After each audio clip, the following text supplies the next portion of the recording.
Hello everyone. देखिए, अब आज से हम चालू कर रहे हैं क्लास 10 की मैथ्स। और ये जो मैथ की सारी क्लासेस है वो सारी बेस्ड होगी एनसीईआरटी की बुक पे।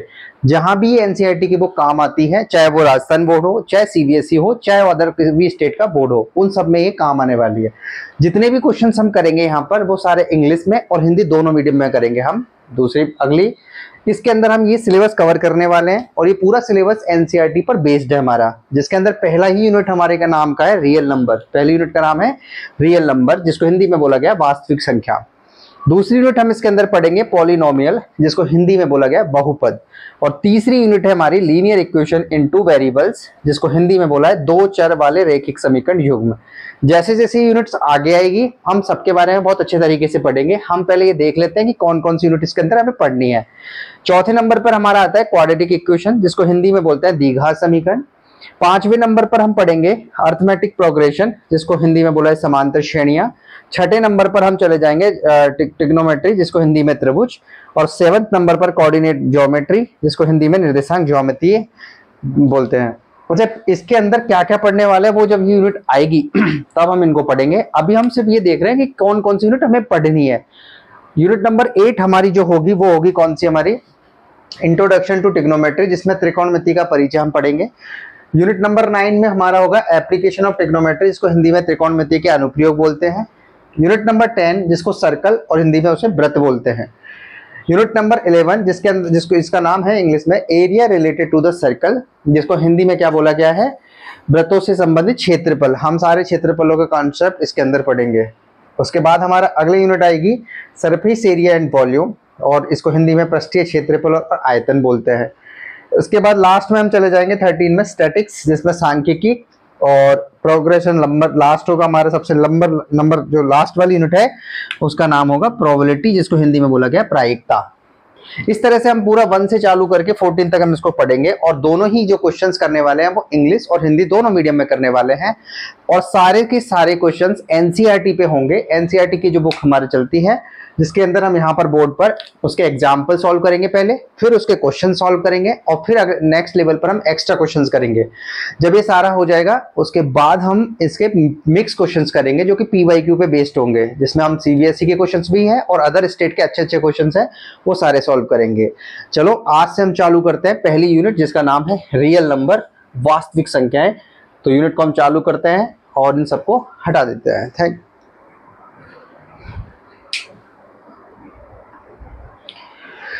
देखिए, अब हम देखते हैं कि हमने यूनिट पढ़नी है रियल नंबर्स, तो हम इसका इंट्रोडक्शंस पढ़ते हैं। सबसे पहले इंट्रोडक्शन में हमें सबसे पहले पढ़ना है रियल नंबर क्या होते हैं। देखो, अब बिल्कुल हम जीरो लेवल से उठा रहे हैं इस यूनिट को। और रियल नंबर का मतलब होता है वास्तविक संख्या। हिंदी में दोनों मीडियम हम कवर करेंगे, हिंदी और इंग्लिश। देखो, रियल नंबर्स जो होते हैं उनको हमने दो भागों में बांटा है। पहला है रैशनल और दूसरा है इर्रेशनल। पहला कौन सा है हमारा, रैशनल नंबर, जिसको हम रैशनल नंबर हो गया हमारे पास। और दूसरा है इर्रेशनल नंबर,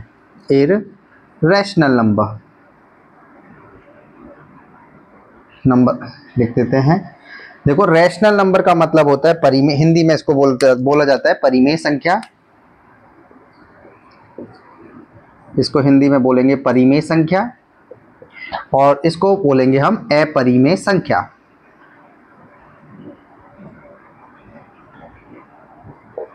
और देखो, इसकी जो डेफिनेशन है हमारे पास वो क्या चीज होती है, पहले हम इन नंबर्स को समझते हैं, फिर रैशनल नंबर्स को हम डिवाइड करेंगे।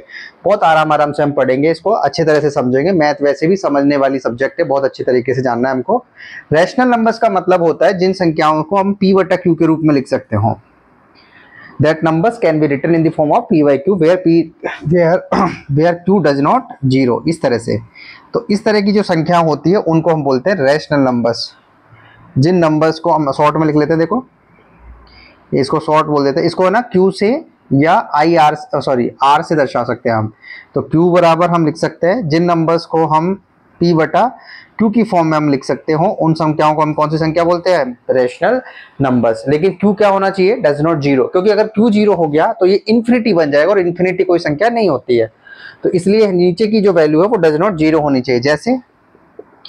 जैसे कि देखो 3/2, तो ये p और q है। अच्छा, p और q क्या है, कोई भी नंबर्स है लेकिन वो 0 नहीं है।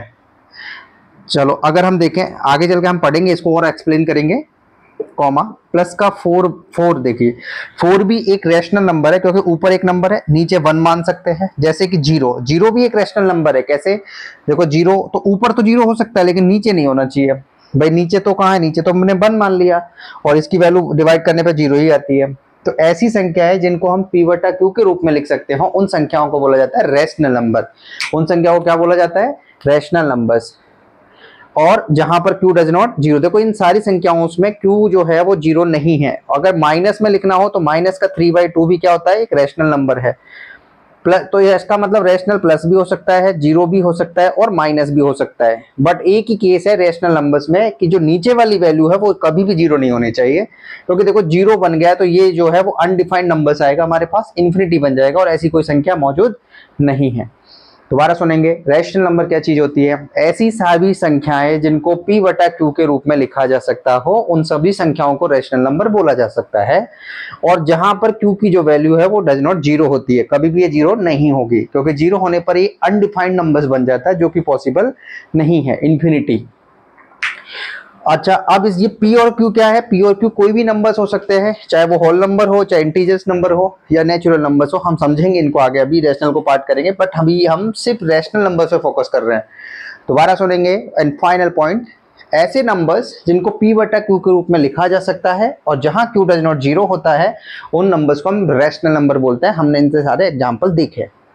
और जिनको q, देखो दूसरी डेफिनेशन हमारे पास आएगी इर्रेशनल नंबर्स की। तो इर्रेशनल नंबर बड़ा सिंपल हो गया, जो ऐसे नंबर, देखो इसको IR से दर्शाएंगे हम, इर्रेशनल नंबर है ना ये, तो ऐसे नंबर्स जिनको p बटा q के फॉर्म में नहीं लिखा जा सकता, जहां पर q डज नॉट 0 तो होता ही होता है, बट ऐसे नंबर्स जिनको p बटा q के फॉर्म में नहीं लिखा जा सकता, उन्हें हम इर्रेशनल नंबर्स बोलते हैं, अपरिमेय संख्या बोलते हैं।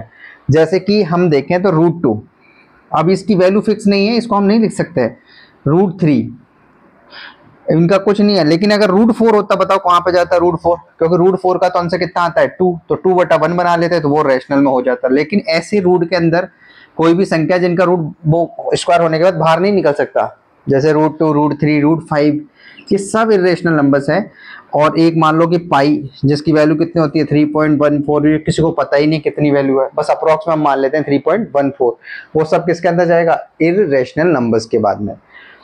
दोबारा सुनेंगे, रैशनल नंबर क्या चीज होती है? ऐसी संख्याएं जिनको p बटा q के रूप में लिखा जा सकता है और उन्हें रैशनल नंबर्स बोलते हैं। और ऐसी संख्याएं जिनको p बटा q की फॉर्म में नहीं लिखा जा सकता, उन्हें इर्रेशनल नंबर्स बोल सकते हैं। इसके अंदर हमारा पाई है, रूट के अंदर आने वाली जिनका रूट नहीं निकल सकता, वो सब इसके अंदर आ जाती है संख्याएं। आगे चल के हम पढ़ते हैं रैशनल नंबर्स को और एक्सप्लेन करेंगे। आगे चलते हैं, आगे नोट करो। देखो अब हम देखते हैं रैशनल नंबर। अब हमने रैशनल नंबर तो सीख लिया, रैशनल नंबर क्या होता है। रैशनल नंबर में हमने सीखा था कि जिन संख्याओं को p बटा q के रूप में लिखा जा सकता है, जहां पर q डज नॉट 0 होना चाहिए, उन सभी संख्याओं को रैशनल नंबर बोलते हैं, परिमेय संख्या बोलते हैं। लेकिन रैशनल नंबर में कौन कौन सी संख्याएं आती है वो समझना है हमको अभी, क्योंकि हमारा स्टार्ट यहीं से होगा। तो देखो इसके अंदर नेचुरल नंबर्स आ सकते हैं, नेचुरल नंबर्स, होल नंबर इसके अंदर आ सकते हैं, और एक और हमारा रह गया इंटीजर नंबर। ये सभी जो है वो सब कौन सा रैशनल नंबर्स में कैटेगरी में आएंगे। अच्छा इसको होल नंबर्स को, नेचुरल को क्या बोलेंगे? प्राकृतिक संख्या। हिंदी में क्या बोलेंगे भाई? इसको बोलेंगे हम प्राकृतिक संख्याएं। और इसको क्या बोलेंगे हिंदी में? पूर्ण संख्या। और इसको क्या बोलेंगे? प्राकृतिक, सॉरी प्राकृतिक तो हो गया है, पूर्ण। इंटीजर क्या होता है हिंदी में? पूर्णांक संख्या। देखो ये कौन सी संख्या होती है? प्राकृतिक संख्या का मतलब होता है, प्राकृतिक संख्या का मतलब हमारे पास सिंपल, देखो अगर हम देखें तो नेचुरल में तो 1 से स्टार्ट हो गई है, +1, +2, +3 और से स्टार्ट होकर इन्फिनिटी तक जाती है ये संख्याएं। होल नंबर में क्या होता है? वो संख्या 0 से स्टार्ट होती है, फिर +1, +2, +3 इस तरह से जाते हैं, इन्फिनिटी तक जाती है। इन्फिनिटी मतलब हमें संख्या नहीं पता कहां तक जा रही है। और पूर्णांक जो इंटीजर नंबर है उसमें माइनस भी संख्या भी आ जाती है, -2, -3, 0, 0, +1 +2 +3 इस तरह से ये संख्या चलती रहती है। मतलब जिन संख्याओं को नंबर लाइन पर रिप्रेजेंट कर सकते हो उन सारी संख्याओं को कौन सी संख्या बोलते हैं? इंटीजर। जैसे देखो ये नंबर सिस्टम 1 2 3 है, इधर चलते हैं तो -1 -2 -3, इसको वो नंबर संख्या बोलते हैं। कौन सी लाइन है ये? Number line. जो कि हम ग्राफ बनाते हैं तो वहां पर होते हैं ना ये ग्राफ इस तरह से, तो इन पे हम प्लस भी शो कर सकते हैं और माइनस भी शो कर सकते हैं। तो वो सब नंबर्स कैसे होते हैं? Integers number. तो देखो अब एक बार हम देखते हैं अभी हम बस कैटेगरी डिफाइन कर रहे हैं कि जो रैशनल नंबर है उसको हमने 3 कैटेगरी में बांटा है। नेचुरल नंबर जो कि प्लस के अंदर जितनी भी पॉजिटिव संख्याएं हैं वो सारी इसके अंदर आ जाएगी। होल नंबर 0 को शामिल कर लेता है, उसके बाद प्लस वाली संख्या, तो 0 प्लस पॉजिटिव जितने भी संख्या है इसमें से पॉजिटिव आ रहा है। इसके अंदर जो इंटीजर नंबर्स है इसके अंदर हमारे पास नेगेटिव भी है, 0 भी है और पॉजिटिव भी है। सारी संख्या किसमें आएगी? इंटीजर्स के अंदर। तो ये सभी संख्याएं कौन सी संख्या होती है? Rational number. जैसे कि ये देखो 3, तो 3 को क्या लिखा जा सकता है? 3 को तो 1 मान लेंगे, तो ये p बटा q फॉर्म हो गया। और अगर कोई p बटा q फॉर्म हो जाता है तो वो कौन सी संख्या होती है? Rational number. जैसे कि हमने देखा कि अब इसको जैसे 0 देख लेते हैं तो 0 बटा 1 कर सकते हैं, p बटा q की फॉर्म में आ गया है, तो ये भी रैशनल नंबर हो गया है। ऐसे माइनस उठा लेते हैं, चलो यहाँ से, तो देखो -3 तो -1 मान लेंगे और ये p बटा q की फॉर्म हो गई है, तो इसको भी क्या उससे संख्या बोला जा सकता है? Rational number. तो इस तरह से हमने देखा रैशनल नंबर में नेचुरल नंबर भी आता है, होल नंबर भी आ सकता है और इंटीजर्स नंबर्स भी आ सकता है। और इसी के साथ हमने नेचुरल, होल नंबर और इंटीजर्स नंबर्स के बारे में भी जान लिया है। बताए, एक बार दोबारा देखेंगे। नेचुरल नंबर जिसके अंदर पॉजिटिव नंबर्स आते हैं जो कि 1 से स्टार्ट होते हैं, +1 से और इन्फिनिटी तक जाते हैं। होल नंबर जिसके अंदर वो 0 से स्टार्ट होता है और इन्फिनिटी तक जाते हैं।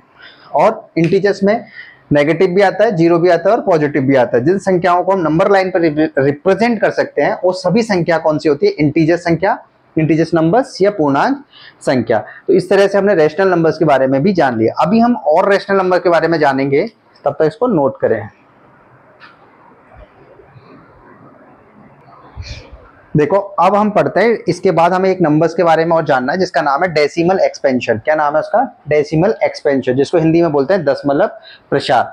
दशमलव प्रसार का मतलब होता है, जैसे हमने उसको डिवाइड कर दिया 3 पार्टों में, terminating decimal expansion, non terminating repeating decimal expansion और थर्ड है non terminating non repeating decimal expansion. Hindi में शांत दशमलव प्रसार, दूसरा पार्ट है इसका अशांत आवृत्ति दशमलव प्रसार और तीसरा पार्ट है अशांत अनावृत्ति दशमलव प्रसार। इस तरह से हम इसको पढ़ना है। देखो शांत का मतलब है, हिंदी में शांत है और इसमें लिखा है टर्मिनेटिंग, एक जगह जाके खत्म हो जाएगा ये, जैसे कि 1/2। तो हमको सबको पता है कि अगर मैं 1 में 2 का भाग दूं तो पॉइंट लगा के यहाँ पर कितना हो जाएगा? 2 पंजे 10 और ये पूरी वैल्यू फाइनल आंसर आ जाएगा इसका 0.5। मतलब इसका हमारे पास फाइनल आंसर आ चुका है। तो उस तरह से इसको ये टर्मिनेट हो चुका है एक जगह जाकर। देखो ये, तो ऐसे नंबर्स को हम बोलते हैं टर्मिनेटिंग डेसिमल एक्सपेंशन नंबर्स।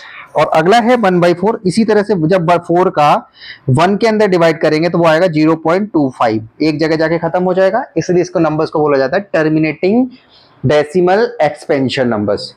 दूसरा है हमारे पास नॉन टर्मिनेटिंग। नॉन टर्मिनेटिंग दूसरा नंबर हमारे पास है नॉन टर्मिनेटिंग और रिपीटिंग डेसिमल एक्सपेंशन। मतलब हिंदी में इसको बोलेंगे अशांत है और आवृत्ति है और फिर दशमलव तो लग ही रहा है इसके अंदर, वो 2 पार्ट है इसके अंदर।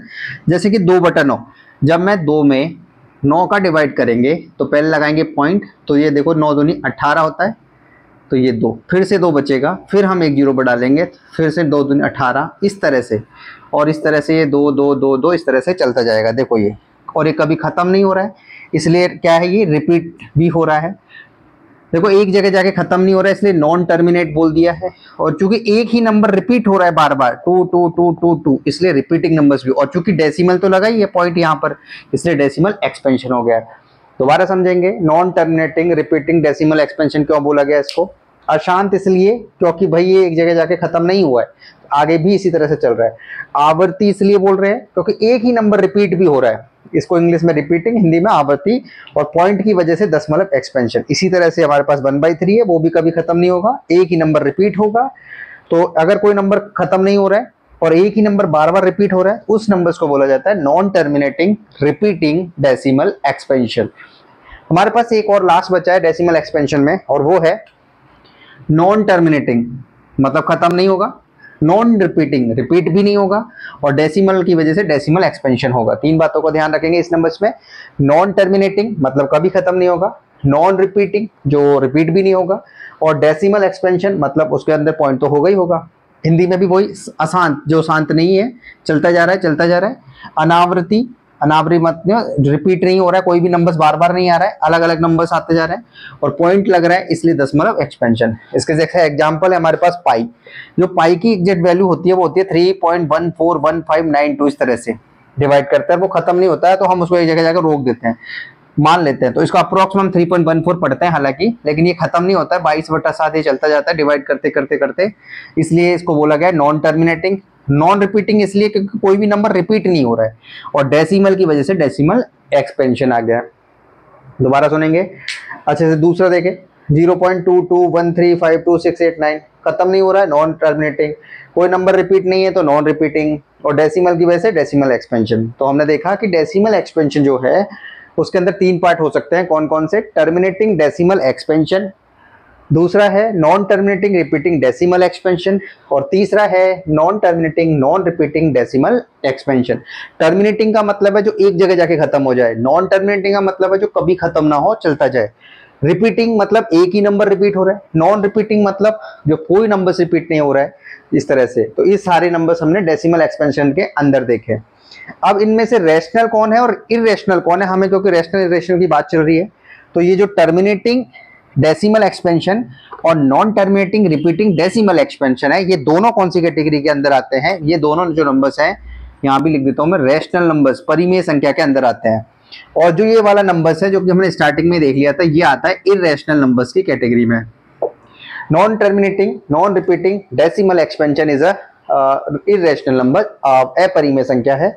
जैसे कि इसके अंदर देखो 1/2 लिखा है, तो p/q तो लिख ही रहा है, साफ साफ देख लिया हमने। तो यहाँ सब p/q लिख सकते हैं, p/q लिख सकते हैं, बट इसमें p/q तो लिख सकते हैं, इसमें एग्जैक्ट वैल्यू नहीं आ पाएगी, इसलिए कौन सा है? Irrational numbers.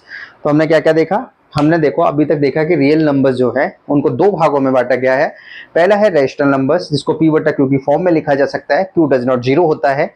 और उसके बाद हमने देखा इररेशनल नंबर, जिसको p/q की फॉर्म में नहीं लिखा जा सकता, और जिसमें q डज नॉट 0 होता ही होता है। रैशनल नंबर्स को हमने और भी भागों में बांटा, जैसे नेचुरल नंबर, नेचुरल के बाद होल नंबर्स, होल के बाद इंटीजर्स नंबर, और सबके बारे में थोड़ा थोड़ा हमने देखा। देखो नेचुरल में हमने देखा कि सारी पॉजिटिव नंबर्स उसके अंदर आ गए, होल नंबर में हमने देखा 0 और पॉजिटिव उसके अंदर आ गए हैं, और इंटीजर्स जिसमें 0 पॉजिटिव और नेगेटिव नंबर्स आ गए हैं। उसके बाद हमने देखा कि पॉइंटों में भी कोई, मतलब डेसिमल्स में भी कोई नंबर्स हो सकते हैं, तो उसके हमने पूरी सारणी यहाँ देखो एक तरह से बना दिया है। डेसिमल में भी हमने देखा टर्मिनेटिंग हो सकता है, नॉन टर्मिनेटिंग रिपीटिंग हो सकता है, नॉन टर्मिनेटिंग नॉन रिपीटिंग हो सकता है, जिसमें से टर्मिनेटिंग और नॉन टर्मिनेटिंग रिपीटिंग वो रैशनल नंबर्स को दिखाता है, और नॉन टर्मिनेटिंग नॉन रिपीटिंग वो किसको दिखाता है? इररेशनल नंबर्स को। हिंदी में मैंने लिख दिया, हिंदी में बोल दिया है सारा सब कुछ। अब हम आगे चलते हैं और नंबर्स के बारे में पढ़ते हैं, नोट करो। देखो अब हम पढ़ते हैं प्राइम नंबर्स के बारे में, क्योंकि हमने बेसिक नंबर्स तो सारा पढ़ लिया है, अब प्राइम नंबर्स के बारे में जानते हैं, क्योंकि ये ऐसे नंबर्स है जो पूरी यूनिट के अंदर हमें परेशान करते रहेंगे। तो हम पहले अच्छे से समझ लेते हैं सारे नंबर्स को, उसके क्योंकि नंबर सिस्टम पहले हमें अच्छे से आता होगा, तभी हम जाके आगे क्वेश्चनों पे इसको अप्लाई करेंगे। हमें अगर प्राइम नंबर के बारे में नहीं पता तो हम क्वेश्चन कैसे करेंगे, इसलिए हम पहले बेसिक से उठा रहे हैं सारी चीजों को। तो हम पहले पढ़ते हैं प्राइम नंबर्स। देखो प्राइम नंबर्स क्या होते हैं, जिसको हिंदी में अभाज्य संख्या बोलते हैं। एक तो इसके अंदर हम 2-3 बातें याद रखनी है। एक तो वो नेचुरल नंबर होना चाहिए। अब देखो नेचुरल नंबर की बात हुई है, लेकिन हम नेचुरल नंबर पूरा पढ़ के आ चुका है। नेचुरल नंबर का मतलब क्या था अभी बताया हमने, जितने भी पॉजिटिव नंबर्स होते हैं वो सब नेचुरल्स में आते हैं। ओके, दूसरी बात जो अभाज्य संख्या है प्राइम नंबर है, उसके लिए हमें एक दूसरी बात याद रखनी, क्या कि वो हमेशा 1 से बड़ा होना चाहिए। और तीसरी बात सबसे इंपॉर्टेंट, जो कि इसका डेफिनेशंस भी है, सिर्फ 2 फैक्टर होंगे प्राइम नंबर्स के। प्राइम नंबर जो है हमारे पास, प्राइम नंबर्स के कितने फैक्टर्स होंगे? Only 2 factors. Prime numbers have exactly 2 factors. Prime number जो है अभाज्य संख्या, उसके केवल 2 गुणनखंड होंगे। इसको हिंदी में अगर लिखना चाहें तो क्या लिखेंगे? केवल, कहाँ लिखें, ये पूरा हटा देते हैं एक बार और यहाँ लिख देते हैं कि भाई केवल कितने गुणनखंड होने चाहिए? केवल 2 गुणनखंड होंगे, केवल 2 गुणनखंड होंगे। और 2 गुणनखंड भी कौन कौन से होंगे? एक तो 1 और दूसरा है खुद नंबर, सम संख्या। हिंदी में लिखें तो सम संख्या इटसेल्फ, संख्या खुद, जैसे कि 2। देखो यहाँ पर एक नंबर लिखा है 2, तो 2 का कोई भी गुणनखंड नहीं है, इसको हम लिख सकते हैं सिर्फ 2 गुणा 1। तो इसके गुणनखंड एक तो 1 हो गया और एक खुद नंबर्स हो गई है। तो जो प्राइम नंबर्स होते हैं, इसलिए हमने लिखा है, देखो प्राइम नंबर जो होते हैं उसके 2 फैक्टर्स होते हैं, एक तो 1 और दूसरा नंबर इटसेल्फ। नंबर खुद होता है उसका, जैसे कि 3, तो 3 का गुणनखंड भी 3 गुणा 1, 5 है तो 5 गुणा 1, 7 है तो 7 गुणा 1, 11 है तो 11 गुणा 1, 13 है तो 13 गुणा 1। इनके कोई अदर फैक्टर्स नहीं हो सकते हैं, तोड़ नहीं सकते हम 13 को या 11 को या 5 को या 7 को या 3 को या 2 को। तो इस तरह से अगर कोई नंबर्स जिसके केवल 2 फैक्टर हो, एक तो वो खुद 1, एक तो 1 और एक खुद, तो उन संख्याओं को हम बोलते हैं प्राइम नंबर्स, अभाज्य संख्याएं। ऐसी संख्याएं जिनके केवल 2 गुणनखंड हो, जिनमें से एक तो 1 हो, दूसरा स्वयं खुद संख्या हो, तो उसे हम बोला जाता है प्राइम नंबर्स। और अगर हम देखें सबसे छोटा प्राइम नंबर्स कौन सा दिख रहा है हमको, 1 is a not a prime numbers. आगे चल के हम पढ़ेंगे 1 ना तो प्राइम है ना कंपोजिट नंबर्स है, आगे बढ़ेंगे अभी। तो यहाँ पर सबसे छोटा जो है स्मॉलेस्ट प्राइम नंबर्स कौन सा है, 2। अगर हम देखें 2 के बारे में एक पॉइंट हम लिख सकते हैं कि जो 2 है, यहां से देख के 2 is a smallest prime number. 2 जो है हमारे पास वो स्मॉलेस्ट प्राइम नंबर्स है। सबसे छोटी अभाज्य संख्या कौन सी है हमारे पास, 2। अच्छा, इस क्वेश्चन को अगर इसका आंसर ऐसे भी देना हो, स्मॉलेस्ट इवन प्राइम नंबर, तब भी इसका आंसर यही होगा।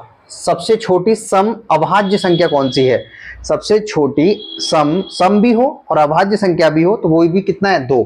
अगर आप हमसे पूछा जाए सबसे छोटी विषम अभाज्य संख्या कौन सी है, तो 2 के बाद क्या आ रहा है, 3। इस तरह से तो स्मॉलेस्ट प्राइम नंबर पूछे तो भी answer 2, smallest even prime number पूछे तो आंसर तब भी 2। तो इस तरह से प्राइम नंबर हमको समझ आ गया होगा प्राइम नंबर क्या होता है। प्राइम नंबर्स हमेशा याद रखना है, उसके केवल 2 फैक्टर्स होते हैं, एक तो 1 और एक नंबर खुद, तो उन संख्याओं को हम प्राइम नंबर्स बोलते हैं। हमेशा 1 से बड़े होंगे, नेचुरल नंबर्स की कैटेगरी में आएंगे। और अगर स्मॉलेस्ट पूछे तो 2 होता है, इवन में पूछे तब भी 2 होता है, अगर ऑड में चले जाए तो वो 2 के बाद 3 आता है। इस तरह से हमें प्राइम नंबर्स कंप्लीट किए हैं। आगे हम कंपोजिट के बारे में पढ़ेंगे, पहले इसको नोट करें। देखो अगला नंबर हमको जानना है कंपोजिट नंबर्स क्या होते हैं। तो कंपोजिट नंबर, देखो हमने प्राइम नंबर जान लिया अच्छे तरीके से।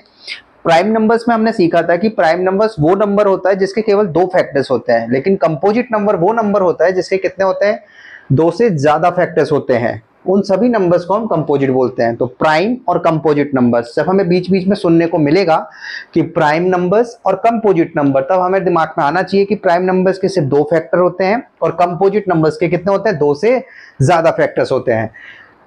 प्राइम नंबर्स में हमने अच्छी तरीके से समझ लिया, अब हम कंपोजिट के बारे में जानते हैं। तो पहली डेफिनेशन या इसकी पहचान तो एक ही है कि 2 से ज्यादा फैक्टर हो तो उसे कौन से नंबर्स बोलेंगे, कंपोजिट नंबर। जैसे एग्जांपल में हम समझते हैं 4 के देखो 2, इसको क्या क्या लिख सकते हैं, 2 गुणा 2 गुणा 1, 2 गुणा 2 गुणा 1। तो इसके कितने फैक्टर हो गए यहाँ पर, 3।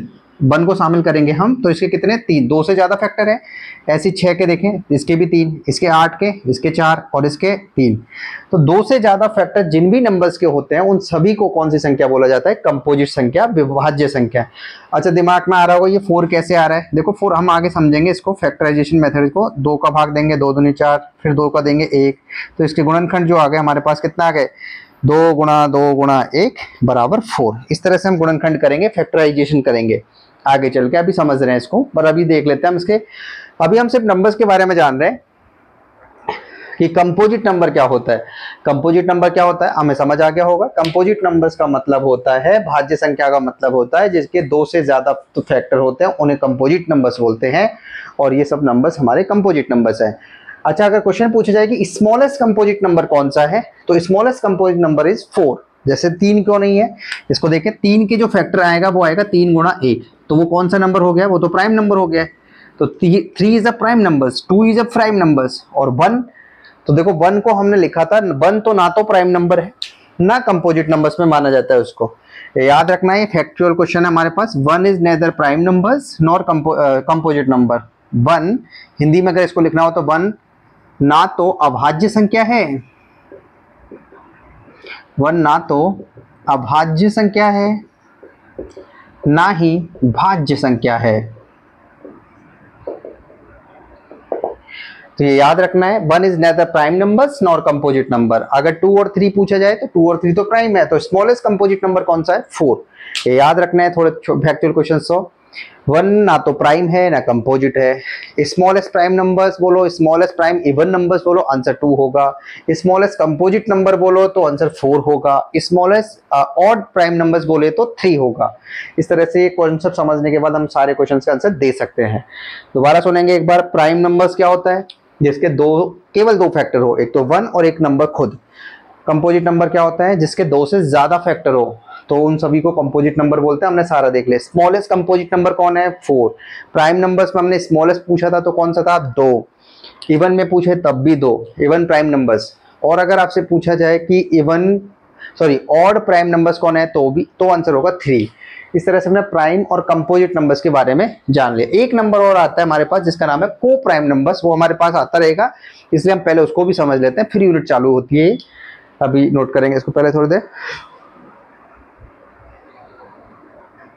देखो अगले नंबर को हमको पढ़ना है, वो है हमारे पास को प्राइम नंबर।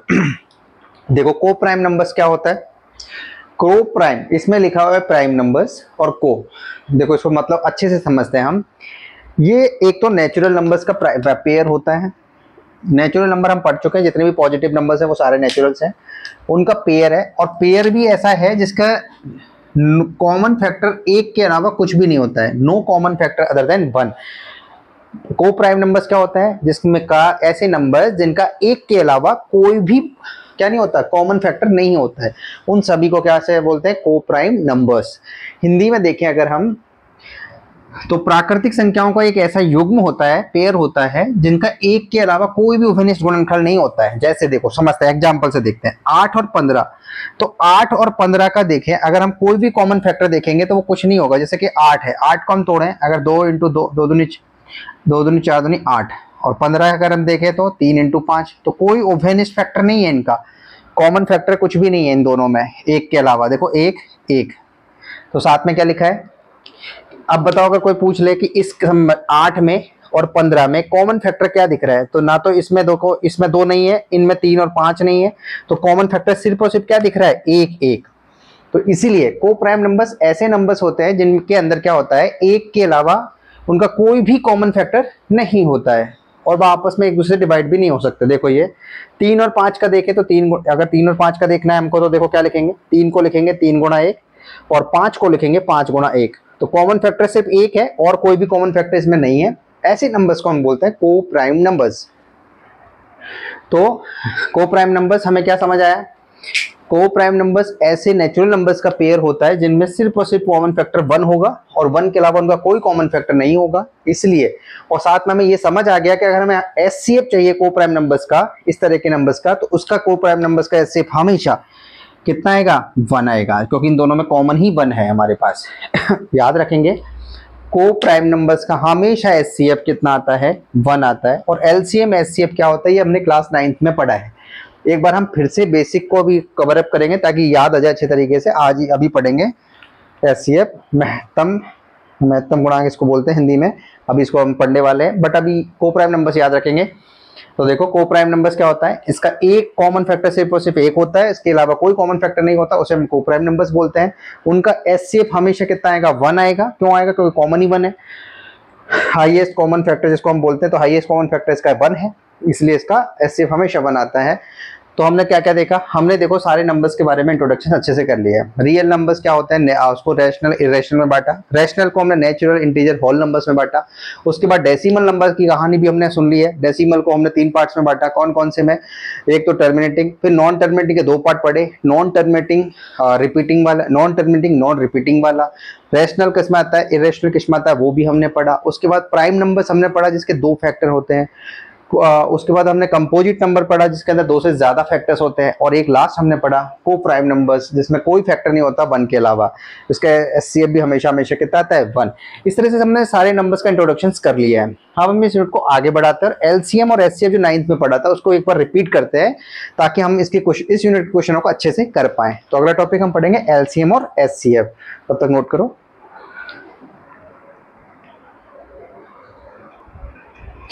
देखो अब हम एलसीएम और एचसीएफ एक बार पढ़ते हैं पूरा। हालांकि 10th में नहीं है, पर हम एक बार 9th का रिपीट कर लेते हैं ताकि हमें 10th में जितने भी एलसीएम और एचसीएफ के क्वेश्चंस हैं वो हमें करने में आसानी हो। तो एलसीएम पढ़ने से पहले हम दो वर्ड को अच्छे से जानते हैं, पहला है फैक्टर और दूसरा है मल्टीप्लाई। हिंदी में उसको गुणनखंड और इसको गुणांक बोल दिया है। फैक्टर का मतलब होता है जैसे कि नंबर है हमारे पास 12, तो 12 में कौन कौन सी संख्या का भाग दे सकते हैं, हम डिवाइड कर सकते हैं। 1 का 12 में दे सकते हैं, 2 का दे सकते हैं, 3 का, 4 का, 6 का, 12 का, और इसके अलावा हम नहीं दे सकते। तो 12 के बाद जैसे 13 है, 14 है, 24 है, इस तरह की संख्याओं को डिवाइड नहीं दे सकते पूरा पूरा। तो इसके जो ये जिन संख्याओं का हम डिवाइड कर सकते हैं यही सब क्या कहलाते हैं, इसके फैक्टर्स कहलाते हैं। फैक्टर्स क्या होते हैं, जो भी नंबर की बात हो रही है उसके अंदर कितनी संख्याओं का हम डिवाइड कर सकते हैं उन सभी को हम क्या बोलेंगे, फैक्टर। जैसे इस 12 के फैक्टर कितने कौन कौन है, 1 2 3 4 6 और 12 के कितने हैं, 6 फैक्टर हो गए हमारे पास। दूसरी बात, इसी को देख के हमें पता चल रहा है हमारे पास नंबर तो है 12 और जो भी फैक्टर आया है वो 12 या 12 से कम रहा है। हाईएस्ट कितना है फैक्टर 12 और लोएस्ट कितना है 1। तो इसलिए हमने एक प्रॉपर्टी और बना लिया कि नंबर हमेशा फैक्टर से बड़ा ही होगा। जैसे 12 है या तो बड़ा होगा या उसके बराबर हो सकता है, उससे कम कभी भी नहीं होगा। जैसे कि 12, जैसे कि मैं 2 की बात करूं तो 12 जो है वो 2 से तो बड़ा ही है, लेकिन अगर मैं 12 की बात करूं तो ये बराबर है। इन दोनों को बना के हमने देखा कि 12 इज ग्रेटर देन क्या हो सकता है, इसलिए हमने एक कॉमन पॉइंट लिखा कि जो नंबर है वो या तो फैक्टर से बड़ा होगा या उसके बराबर होगा। याद समझ आया। फैक्टर क्या होता है, गुणनखंड का मतलब होता है ऐसे नंबर्स जो दिए गए संख्या में पूरी तरह से विभाजित भाग दे सकते हो। जैसे 1 दे सकता है 12 में, 2 दे सकता है 12 में, 3 दे सकता है, 4 दे सकता है, 6 दे सकता है और 12 दे सकते हैं। तो these are the factor of the numbers is 12 12। तो इस तरह से ये फैक्टर। दूसरी बात, हमने एक रिजल्ट यहाँ से ये भी देखा कि जो नंबर्स हैं हमेशा वो फैक्टर के या तो उसके बराबर होगा या उससे हमेशा बड़ा होगा। जैसे इसमें सबसे बड़ा 1 है, सबसे छोटा, सबसे बड़ा 12 है, तो 1 से तो बड़ा ही है ये और 12 के बराबर है, तो इसलिए number is greater than equal to the factors. दूसरा वर्ड हमारे पास है मल्टीप्लाई। देखो मल्टीप्लाई का क्या मतलब होता है, मल्टीप्लाई का मतलब है जैसे 12 को कौन कौन गुणा कर सकते हैं, तो 12 को एक बार गुणा करेंगे तो देखो इसके मल्टीप्लाई क्या क्या आएंगे, 12, 1 से गुणा किया तो कितना है 12, 2 से 12 इंटू 2 करेंगे तो 24, 12 इंटू 3 करेंगे तो 36, 12 इंटू 4 करेंगे तो 48, 12 इंटू 5 करेंगे तो 60, इस तरह से चलते जाएंगे। तो ये सब क्या है, इसके मल्टीप्लाई। तो कितनी बार मल्टीप्लाई हो सकता है 12, वो सब उससे मल्टीप्लाई होते हैं। और देखो यहाँ पर नंबर हमारे पास है 12 और हमारे पास मल्टीप्लाई देखो क्या क्या हो सकता है। एक तो 12 के बराबर हो सकता है जब 12 गुणा 1 हो, इसलिए हमने यहाँ इक्वल टू लगाया। दूसरी बात 24 है तो वो 24 तो 12 से बड़ा है। इन दोनों को बनाते हुए हमने देखा कि जो मल्टीप्लाई है हमेशा वो नंबर से या तो बड़ा होगा या उसके बराबर होगा।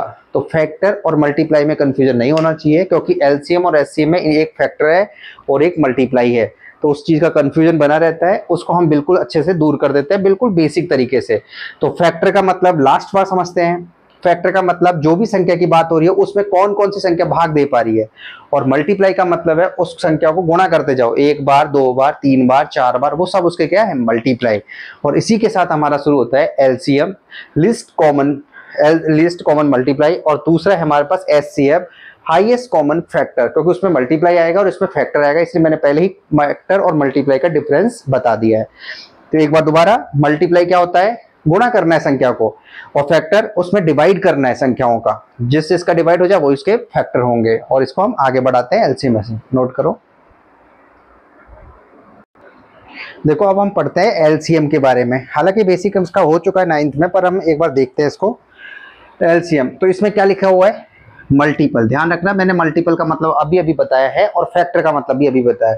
हमें क्वेश्चन दिया गया है 12 और 15 का एलसीएम निकालना है हमको, तो हमने लिखा पहले 12, तो 12 के फैक्टर कर लेते हैं हम अच्छे तरीके से।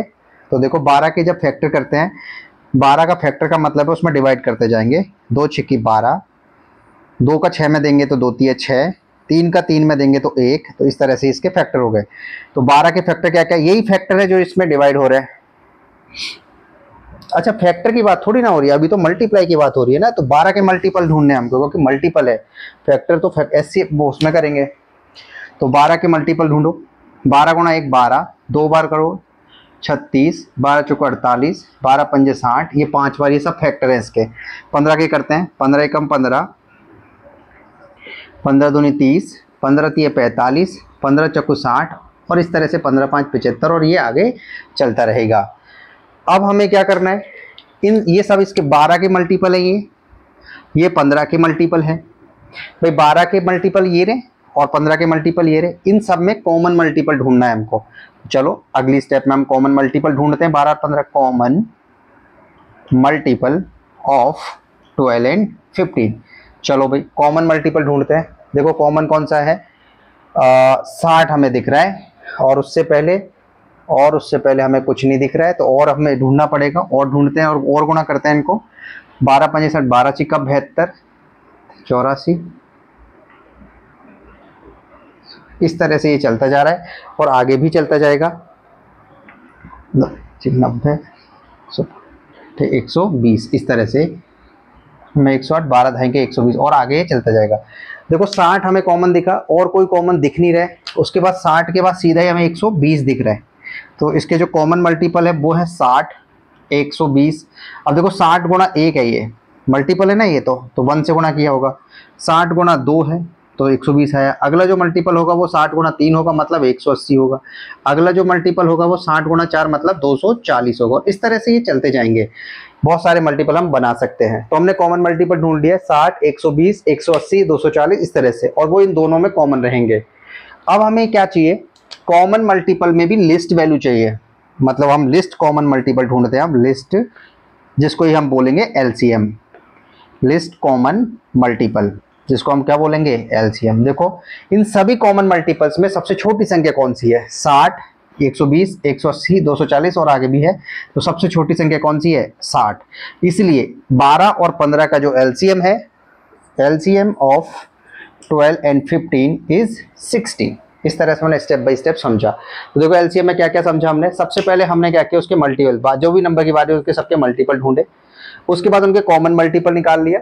कॉमन मल्टीपल के बाद हमने उसका लिस्ट में निकाला और लिस्ट के बाद जो आया वो इसका आंसर है। एक क्वेश्चन और करते हैं हम एलसीएम के ऊपर, नोट करो।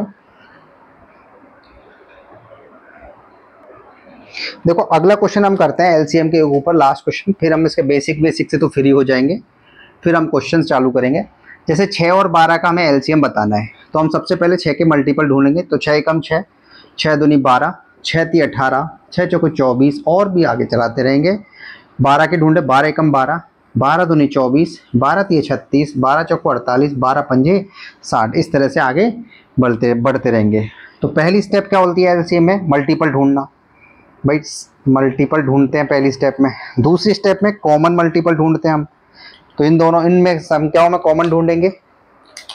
तो देखो हमें 12 मिल रहा है, 24 मिल रहा है, 12 मिल गया, 24 मिल गया, तो सबसे छोटा ढूंढ लो 12, उसको गुणा करते जाओ बस। 12 एकम 12, 12 दूनी 24। अगला देखो अपने आप ही 36 आएगा, उसमें भी ये हम निकाल सकते हैं।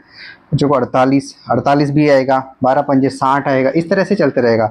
मतलब हम देखें कॉमन मल्टीपल को अगर एक फॉर्मूले के रूप में लिख लें तो होगा, जो सबसे छोटी संख्या है जिसको हम लिस्ट कॉमन बोलेंगे उसको n से गुणा कर दो, करते जाएंगे, तो वही है। चलो इसको पहले हम एक बार कंप्लीट एलसीएम निकाल देते हैं इसका। थर्ड स्टेप में हम क्या निकालते हैं, लिस्ट कॉमन में। तो लिस्ट कौन सा है 12, तो इस तरह से ये निकल गया एलसीएम। तो एलसीएम कितना है 6 और 12 का, 6 और 12 का एलसीएम कितना है, लिस्ट कॉमन फैक्टर इज 12। अगला क्वेश्चन हम करेंगे, नोट करो। देखो अब हमारा लास्ट आज का एक टॉपिक और रह गया है कॉन्सेप्ट वाइज, जिसका नाम है एचसीएफ, हाईएस्ट कॉमन फैक्टर। और फैक्टर के बारे में मैं बता चुका हूं। फैक्टर का मतलब होता है वो नंबर किस किस से डिवाइड हो रहा है। तो हम वही सेम प्रोसेस से देखो 12 का पहले फैक्टर ढूंढेंगे। 12 में हम 1 का भाग दे सकते हैं, 2 का दे सकते हैं, 3 का दे सकते हैं, 4 का दे सकते हैं, 6 का दे सकते हैं और 12 का दे सकते हैं। ये इसके कॉमन फैक्टर हो गए। कैसे निकालते हैं देखो अगली बार मैं इसका, हालांकि ये फैक्टराइजेशन मेथड होता है, ये कर लेंगे बाद में, हम सीखेंगे अच्छे तरीके से। पहले हमने फैक्टर निकाल दिया। चलो जी अब हम 15 का निकालते हैं फैक्टर। तो 15 में किस किस का डिवाइड हो सकता है, 1 का। देखो 2 का फैक्टर, ये 15 में 2 है, 2 का भाग नहीं जाएगा पूरा पूरा, इसलिए 2 इसका फैक्टर नहीं है। फिर कौन सा है, तो 3, 3 पंजे 15। देखो 15 में 3 का तो चला जाएगा, ये 5 बार गया। 3 के बाद 4 का नहीं जाएगा। देखो 15 में 4 का पूरा पूरा भाग नहीं जाएगा, इसलिए 4 भी फैक्टर नहीं है। तो 15 में 5 का जाएगा, फिर 5 दिया 15, तो इसलिए 5, 1 3 5। उसके बाद देखो 6 का नहीं जाएगा, 7 का नहीं जाएगा, 8 का नहीं जाएगा, 9 का नहीं जाएगा, 10 का नहीं जाएगा, 11 12 13 14 और ये 15। इस तरह से किसी का नहीं जाएगा, सीधा किसका जाएगा 15/15। ये हम देख सकते हैं। जैसे एक संख्या उठा लेते हैं 8, क्या 8 का 15 में भाग जा रहा है पूरा पूरा, नहीं। 8 दूनी तो 16 होता है, तो इसलिए पूरा पूरा भाग जाना चाहिए उसमें, उसी को बोलते हैं फैक्टर। तो हमने क्या किया, इन दोनों के फैक्टर निकाल दिए हैं। अब हमने देखा जैसे एलसीएम में हम मल्टीपल निकालते थे, इसमें फैक्टर निकाल दिया। तो पहली स्टेप में हमने क्या निकाल दिया है, फैक्टर। चलो दूसरे स्टेप में हमें क्या चाहिए, कॉमन भी चाहिए। फैक्टर का क्या चाहिए, कॉमन फैक्टर चाहिए। तो चलो कॉमन फैक्टर ढूंढते हैं इसमें, दोनों संख्याओं में। तो देखो कॉमन फैक्टर कौन कौन सा है, 1, फिर 3 और 1 3 और बस 1 है और एक 3 है। इसके अलावा कोई कॉमन फैक्टर नहीं दिख रहा है, नहीं। अब इसके बाद हमें उसका हाईएस्ट भी वैल्यू चाहिए कॉमन फैक्टर की। तो हाईएस्ट कॉमन फैक्टर जिसको हम एचसीएफ बोलेंगे, तो हाईएस्ट कौन है, 3, इसलिए इसका कॉमन फैक्टर कितना आ गया है, 3। इसलिए एचसीएफ कितना आ गया, 12 और 15 का 3। इस तरह से हम एचसीएफ निकालते हैं किन्हीं भी संख्याओं का। एक क्वेश्चन हम और अच्छे से करते हैं, जैसे 6 और 12। तो 6 के फैक्टर, सबसे पहली स्टेप में क्या ढूंढते हैं हम, फैक्टर। तो फैक्टर ऑफ 6 के ढूंढो और 12 के ढूंढो। तो 6 में किसका जा सकता है, 1, 2 का, 3 का और 6 का। 12 में 1 का, 2 का, 3 का, 4 का, 6 का और 12 का, ये सब इसके फैक्टर हो गए। अच्छा ये कैसे आ रहे हैं, कुछ नहीं करना है। 6 में जिन जिन संख्याओं का पूरा पूरा भाग जा सकता है वो ढूंढनी है। जैसे 1 का जा सकता है, 2 का जा सकता है, 3 का जा सकता है और 4 का 6 में नहीं जाएगा, 5 का नहीं जाएगा, तो किसका जाएगा, 6 का। इसी तरह से 12 में ढूंढेंगे, 1 2 3 4 6 12। देखो सारी संख्याएं जो है वो 12 से पूरी तरह से विभाजित है। चलो मतलब 12 में हम सारी संख्याओं को डिवाइड कर सकते हैं अच्छे तरीके से। फैक्टर के बाद हमें चाहिए होता है कॉमन फैक्टर। कॉमन फैक्टर ढूंढते हैं। कॉमन फैक्टर देखो इसमें बहुत सारे हैं, 1 है, 2 है, बहुत सारे, 1 2 3 और 6, 4 तो उसमें नहीं है ना ऊपर में, और 12 भी नहीं है, कॉमन हो गया। अब इसका हाईएस्ट वैल्यू चाहिए जिसको एचसीएफ बोलेंगे हम। हाईएस्ट क्या है, 6, इसलिए इसका एचसीएफ भी कितना है, 6। तो इस तरह से हम एलसीएम और एचसीएफ भी निकाल सकते हैं, और इसके हम बड़े अच्छे क्वेश्चंस की सीरीज चालू करेंगे अब नेक्स्ट क्लास में। लेकिन आज हमने बेसिक पूरा समझ लिया है, जिसके अंदर हमने नंबर्स की सारी नॉलेज, एलसीएम और एचसीएफ का बेसिक पार्ट जो हमने अच्छे से कर लिया है। इसी तरह से हम सीरीज को आगे चलाएंगे और इसमें हम प्रैक्टिस अच्छे से करेंगे, सारा काम अच्छे से करेंगे, और सारा जो भी एनसीईआरटी में एग्जाम्पल क्वेश्चंस सारा अच्छे तरीके से यहीं पे सॉल्व करेंगे। एक्स्ट्रा क्वेश्चंस भी हम करेंगे, पीवाईक्यू भी हम सारे करेंगे, सीबीएस के पिछले साल के जितने भी क्वेश्चंस है वो भी करेंगे। धीरे धीरे हम इस सीरीज को आगे बढ़ाएंगे। अगर वीडियो अच्छे लग रहे हैं, लाइक शेयर सब्सक्राइब करते रहें, और हमारे जिसको भी फिजिक्स या केमिस्ट्री पढ़नी है 12th की, वो हमारी इसी चैनल पे अलग से चल रही है, वहां जाके पढ़ ले। Thank you.